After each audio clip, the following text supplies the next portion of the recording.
Hi, Misha here, and well, I don't really have anything new FAL to talk about. I'm not sure if really anyone really does at this point. I really just wanted to talk about Argentine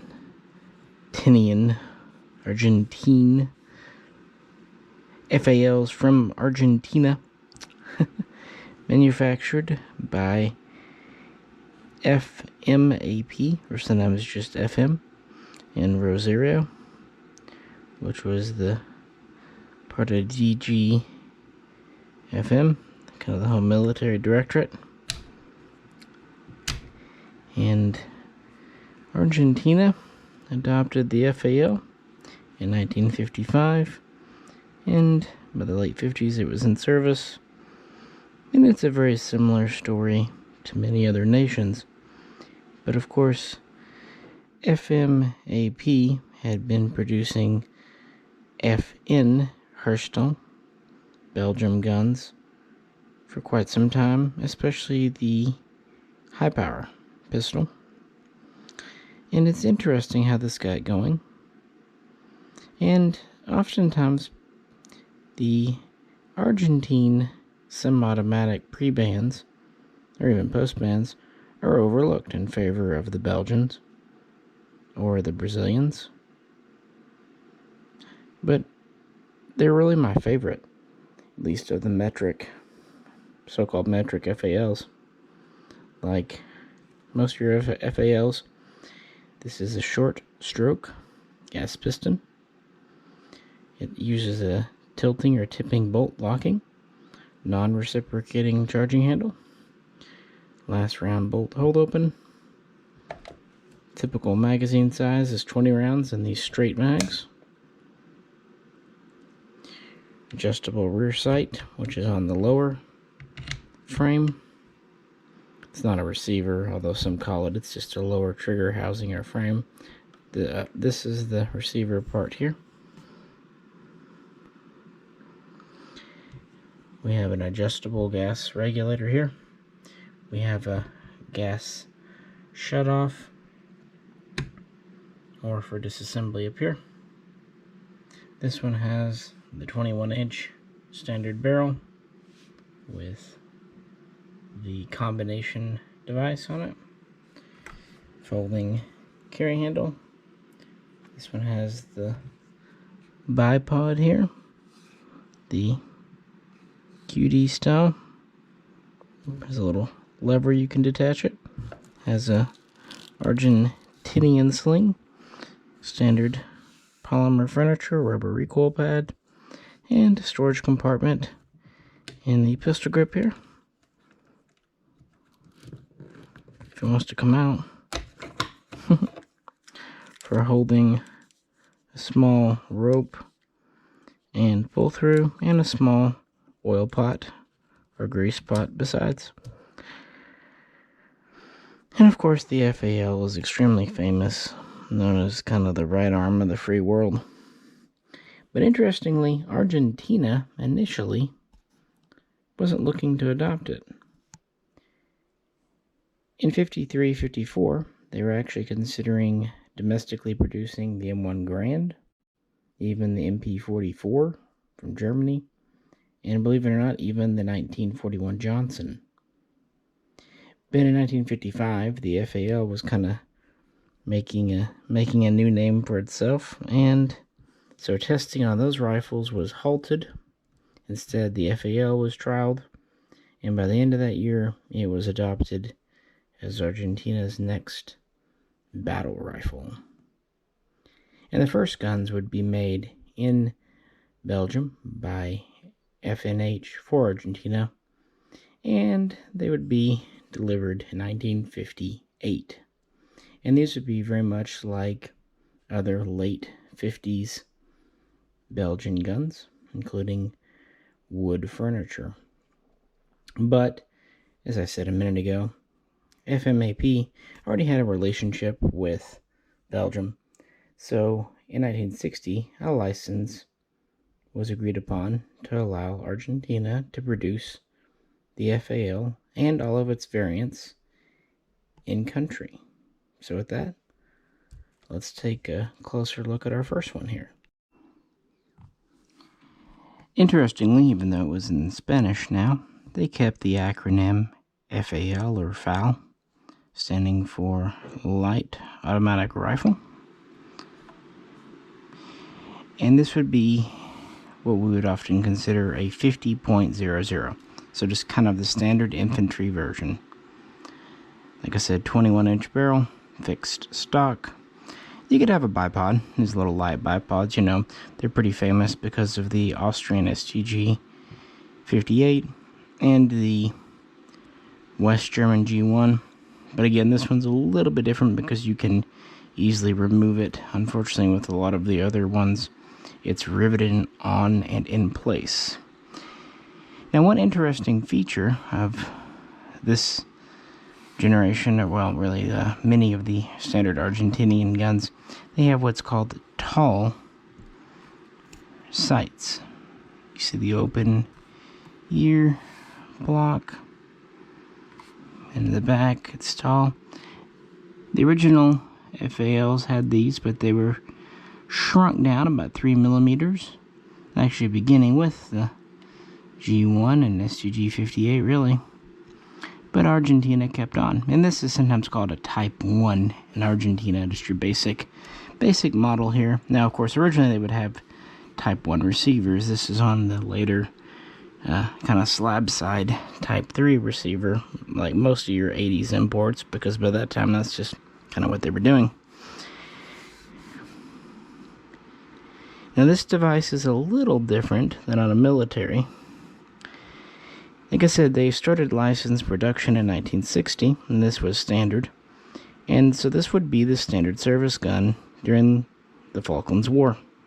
And in 1982, they would introduce the FSL, the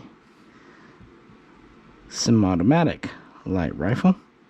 This was for export to America because they needed money. It was also perhaps to be used by police or security forces, you know, just to be honest, a 308 7.62 NATO gun like this in full auto is less than useful.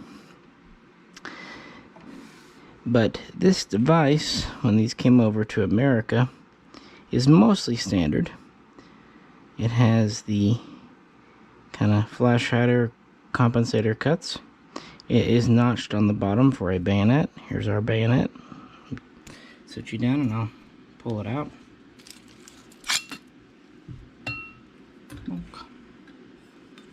These things get awfully long really quick. So here's our standard late style bayonet here. Notice it's cut out to allow the ports to still flash and compensate, and it's just a very simple blade meant to be cheap to produce, sure, but also lightweight. The FAL was already heavy enough, so why add more to it, you know? So the guns that came over in the 80s would have the device with the bayonet notch, but they would not have the notch for the grenade ring. They would also not be internally threaded for a blank fire device. I'm not really sure why on that one. I imagine they just didn't because they knew that Americans wouldn't be using them, or maybe they worried people were dumb enough they would screw on and try to shoot live ammo out of it. I don't know. But yeah, this is our standard Type 1 with a standard leather Argentinian sling. I just really like these. These receivers are still forged. They're not cast as on the later Belgium. They're just well built. In the 80s, you had 3 pre-ban importers. You had National Arms, you had Pedro Belli, but the big one, and the one who brought in the most, was Arms Corps here, just like this one, under the FSL name. But I say the most, even then, it was still under 1,000. These just did not come in huge numbers. They never did. And part of that is why I like them. Another part is this is a military grade finish to the metal, paint finish. And this furniture, it's not glossed up or shined up. It's military, kind of matte, non-glare. And I'll be honest, yeah, when I picked this one up, they were cheaper than a Belgian and about the same price or even cheaper than an Imbel. But yeah, this is the standard 5000. This is just the standard model, the first of many that came in. Let's look at some variants. Next up, we have the FAP, the FAP. Also sometimes known in Argentina as the Type 2. And the rear section is more or less identical. We don't really see a difference until we get to the carry handle. This is a much larger, chunkier wood affair. And then of course we have these thick wood handguards with an exposed gas tube. And actually, interestingly, they're shorter than standard, hence why our gas, that's for cooling, instead of going all the way out here. Then we have a gas block, still have an adjustable regulator. This still has the tall sight, sling swivel, standard RG leather sling. We have the same length of barrel, 21 inches, but it's considerably heavier, especially under these wood barrel handguards here. The only thing that makes the FAP longer is this flash hider device compensator. It's considerably longer. It also keys on the top like an early metric or an inch pattern, whereas the standard FAL, it just screws on. This actually has a key. And it is not cut for a bayonet because, yeah, it's also not cut for a grenade launcher. And I think that's why this one still has the internal threads, because they did not have to modify it in any way, shape, form, or fashion. And the FAP is a license-built version of FN's FALO, FALO. Specifically, this is a 50.41. If this was a wood stock, it would be a 50.42. And the wood stock has a flip-up shoulder rest butt plate, but the 50.41, be it from Argentina or from Belgium, does not. So yeah, the difference is simply the heavy barrel and the handguards. Not many of these came in as semi-autos, because not many people saw the use in one. Because it's really just a heavier FAL.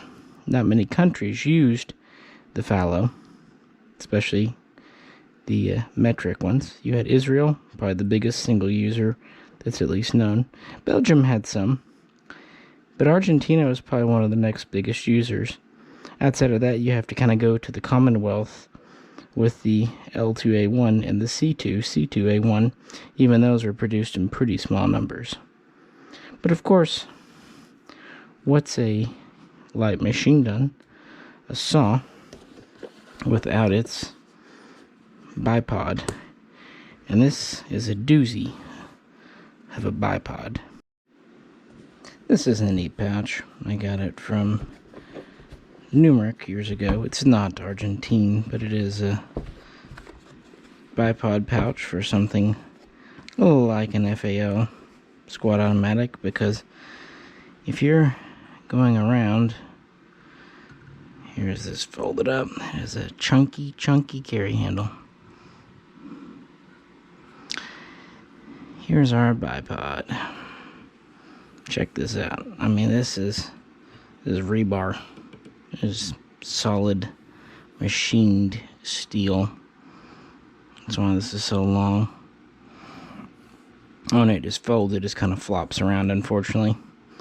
So if you're not in any hurry, you just take it off. It's quite simple. It's a 3-piece affair.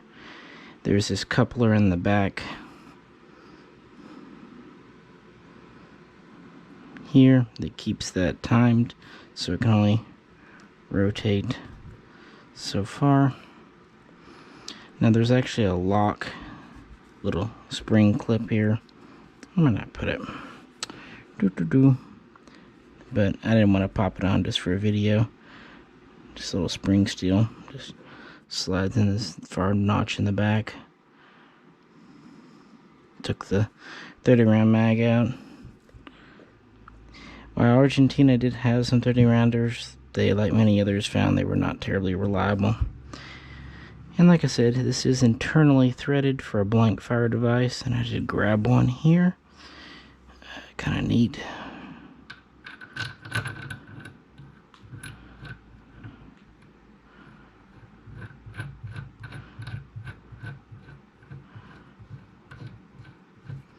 And it has little internal ratchets to keep it from not coming out immediately. And there you go, ready for blank fire. Yeah, Argentina definitely used the FAP during the Falklands War too, as their light machine gun. In fact, some of the British captured them. And quite a few Argentine FALs came home with the British for practice and whatnot. They were deactivated for training. But yeah, they're very well made to original FN spec. Actually, if you look at FN guns that were imported here, semi-autos in the 80s, they made some shortcuts, like no longer numbering and marking things. But some of your other imports, like the MBELs and FM guns, they didn't do that. It's another reason I kind of like the South American imports. I think it's because they were still making them for their military. But I think you can understand why this was not a popular gun by anyone. The regular FAL is 9.5 pounds as is. This guy, with its bipod, is over 13 pounds. So 3.5 pounds heavier, and what do you get? Not a whole lot. Heavier barrel, and still closed bolt and all that. And a 30-round mag that's not all that reliable. Anyway, that's the Type 2, as it were. Let's move on to the 3. And in Argentina, the Type 3 was the Paratrooper. Now this has several designations, and there are differences. In Belgium, it was known as the 50.61, 50.63, even 50.62, and 50.64. We'll talk about those differences in a minute, but this one is in 50.63 configuration, as it has the shortest, about 17 1/4 barrel. Now you'll notice it has, hopefully you notice, hopefully I'm having it on camera, has short sights in the front. Notice the closed ear. Standard length gas. The handguards and the barrel do have a spot for a bipod, but typically you wouldn't find them on. And then of course we have our folding stock. And this one has the so-called Holland rear sight. which is a single aperture with protective ears, and it's only windage adjustable, not elevation. It's just a fixed, simple, solid rear side. Now our folding stock, you know this style, but unlike a Galil, there's a secondary latch on the bottom you have to squeeze in while doing it. I want to set you down here. It's basically intentionally a two-handed job. Squeeze and then push down. And this is on the Belgians too. So it's not an Argentine thing, but it basically serves as a lock to make sure you don't accidentally fold your stock, and also it puts a little tension on it, keeping it nice and tight. And notice here we don't have a carry handle. Some paratroopers would not even have a spot in the receiver for a carry handle. Others would just have this kind of filler donut in here. Otherwise, we have the same flash hider, and this is a full device with the grenade ring back here, internally threaded for a blank fire device. And this is the first of my kind of pre-production models from Arms Corps that was an early sample receiver. But they didn't bring in many Argentine paras either. Let's flip it over. Obviously the barrel makes it quite a bit shorter. It's nearly 4 inches shorter on the barrel, 3.5 for sure. Again, same length gas system. And of course our folding stock makes it shorter.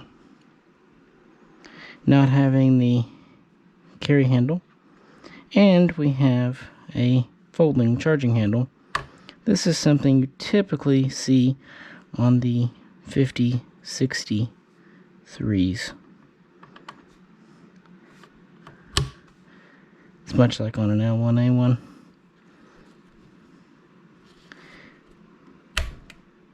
Some automatic selector. This is not an Argentinian, but I wanted something lightweight. This is an FAL sling, but I wanted something lightweight because this is lighter than your standard FAL, nearly a pound lighter than the standard 5000. So it's about 8.5 pounds. So I thought, why put a big old clunky leather sling? This is a neat sling, but it's very heavy. So I put a light one on. And no, they didn't make any kind of neat little 15 or 10 round tanker mag for these. They use the standard mags. But yeah, these would be the Type 3s. And I'm going to actually make a few different variants of these, and even make some, at least in prototype form, kind of inspirational form in 5.56 later on. And with that, let's get into one of those. And I apologize, I realized the way I just said that, it might have seemed like I meant a 5.56. No, I meant another variant in kind of this series. And of course, we're coming to the last one here, the Type 4. And this is in the so-called Congo configuration, also sometimes known as a brush gun or a bush gun. And this has an 18-inch barrel. It's only slightly longer than our para. But notice this one doesn't have a bipod cut on the barrel, and it has the non-bipod cut handguards. They also have the early style, or at least less common style, large vent holes at the bottom. Kind of neat. Not a big deal, but yeah. Standard carry handle. This is again a Type 3. And this one has the Type 4 rear sight, which is actually the later style para with 2 positions, flip adjustable and windage adjustable. I think many consider this probably the best military FAL rear sight because it's protected, but it has a little more adjustment than the pretty standard Holland, fixed Holland here. And Congo, I guess we could also call this an FAL Carbine, has a fixed buttstock. Now, originally, the first Paratrooper folding stock was pretty much like a standard gun, fixed charging handle, usually had a carry handle. It was called a 50.61 with a 21-inch barrel. It just had a folding stock instead of a fixed. Well, next was the 50.62, and that was this length, 18-inch barrel with a folding stock. And they thought they were good there. 18 inches is a good length for 308 and 7.62 NATO. But as the story is quite famously, it was just a little bit too long to go out the doors of aircraft strapped horizontal. So they had to shorten the barrel somewhere between 3/4 and 1/2 inch. And that got us the 50.63 style up here. And this is when they really slim things down, like the charging handle and no carry handle, because, you know, other people might need a folding stock, like vehicle drivers. So the 50.61 was just for anyone needing a folder. The 50.63 was for paratroopers. And then finally we had the 50.64, which was identical to the 50.61, 21-inch barrel, folding stock, yet it had a new aluminum alloy lower frame designed to save on some weight. And yeah, it was a little bit lighter while still having a full-length barrel. And those are your kind of major paratrooper variants. And that's where the so-called Congo kind of arose from. It was combining a short barrel with a fixed stock. In a lot of ways, especially with this para rear sight, kind of the best of both worlds, if you think about it. It's a little bit lighter, and getting close to about 9 pounds, but 18 inches is still fine for this cartridge, and you get the comfort of a fixed stock, and you have the durability of this para rear sight versus the somewhat fidgety 5000 rear sight. Now, these weren't made in large numbers for militaries, and Arms Corps only imported a few into the USA. But also, MBEL brought over some when they did their FALs too. And DS Arms has made a few over the years, so they do crop up from time to time. They're just kind of one of the less common variants. And flipping this one over, kind of same idea. Wanting to keep this one still somewhat lightweight, I put a later style FAL sling on it, kind of the modern nylon material. Like I said, fixed charging handle. Well, I mean, it's not reciprocating, but you know what I mean. Folding carry handle. Standard selector. Yeah. Horizontal thing. And again, this one has a kind of an early style furniture to it. More of the gray-green than true black, I guess you would say. It's kind of interesting, I thought. And the fact that it's a non-bipod cut barrel is kind of neat. As a shooter, this is probably my favorite. You don't have the compromises of the folder. And it's just a little bit lighter and handier. It's probably my favorite shooter. And this is again one that was out of the kind of Arms Corps collection years ago. So it's not a standard production one. And just to be clear, Argentina definitely made Type 1 receivers. It's just by the time the FSL was introduced in 1982, they were over to the Type 3. But again, they still did a forged Type 3 receiver, not a cast. And yeah, this was kind of the last version that was produced through the mid, maybe late 90s at Rosario. The Type 4, the low sights, and the kind of paratrooper style rear, or iconic of that. It's also worth pointing out that while the Arms Corps imports typically have the tall sights, the National Arms imports from the 80s had the lower sights. So they made them both, just, whatever a customer ordered and wanted. And the final variant, I don't have one, of course, but would be the Type 5. And that was essentially a modernized version with more modern furniture, rails, optics mounts. And this program was initiated in the 21st century to update Argentina's existing rifles, but it doesn't seem like many were made, much like their 5.56 efforts. While they had several prototypes, they just didn't really go anywhere for various budgetary and other constraint reasons. Well, let's get them all on the table together, and we'll talk about the post-ban, the post-1989 imports. And here they are, neatly lined up. There was an old advertisement that Arms Corps did with these 4 models all lined up, and kind of always wanted to recreate that and have them all. They're just neat for what they are. And for a long time, you could get these Argentines for not crazy money. As far as the numbers that came in, people like to have numbers, myself included.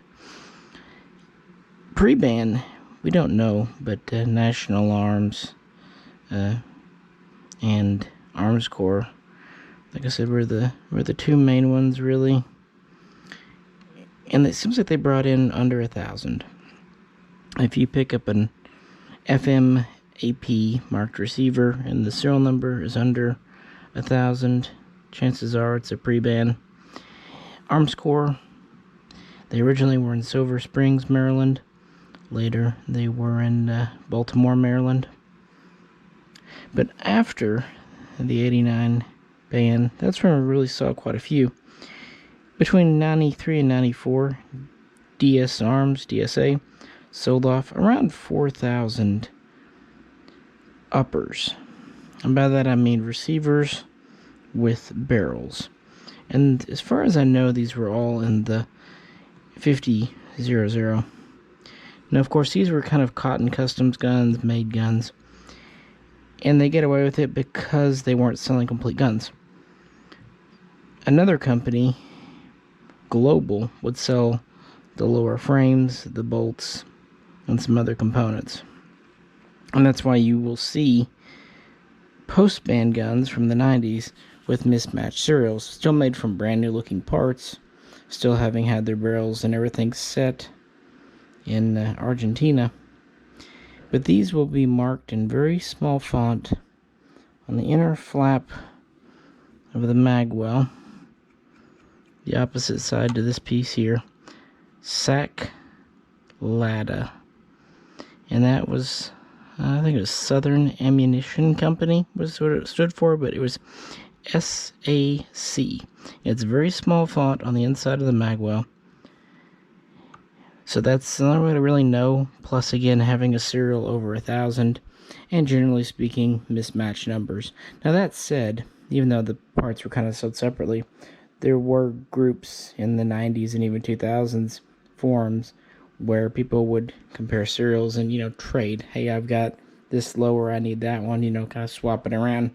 So it's possible to find a matching post-ban gun.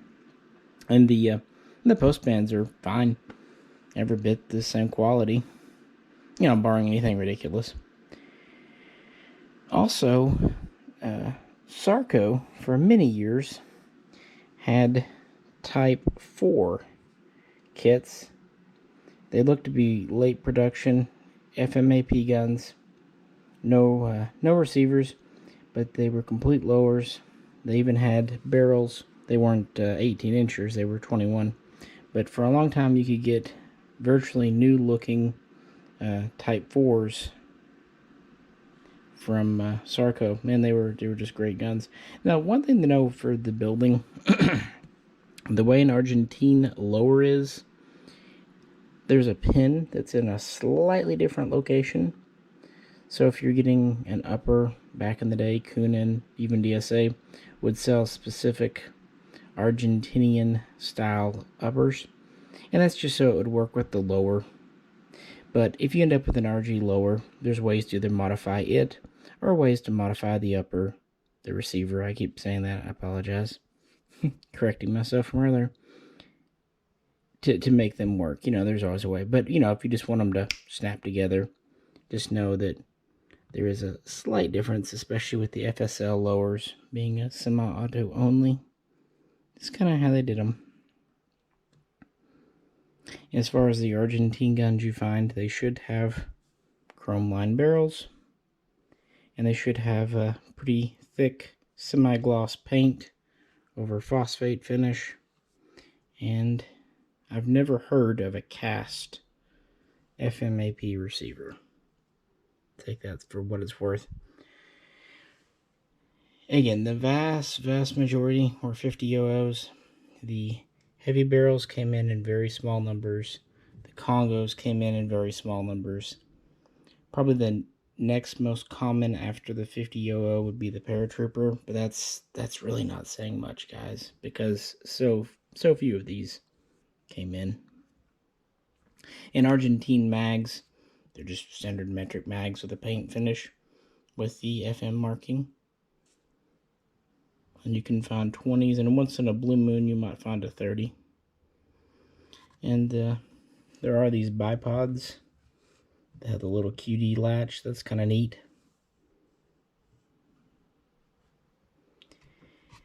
And yeah, I don't know, these have just always kind of been my favorite. Maybe it's because I ended up finding a friend that had several interesting rare ones. Ended up with the Arms Corps. I picked up this 50 OO a long time ago for not crazy money. Then a friend, I got these two, like I said, out of the Arms Corps collection after the owner passed. And the last one I picked up years ago was the heavy barrel, and boy, that was a difficult one to find. Especially in good shape, unmolested. Typically, I did find a couple over the years, but they had the handguards taken off, and you know, to find one that has the correct original bipod and all the couplers and things. Again, there just were not many. I mean, that's a 2-digit gun there. It's not surprising that they didn't sell well. It's just heavy 308. It really doesn't give you any better accuracy or anything. But I like kind of LMG rifle type guns, and these all shoot really well.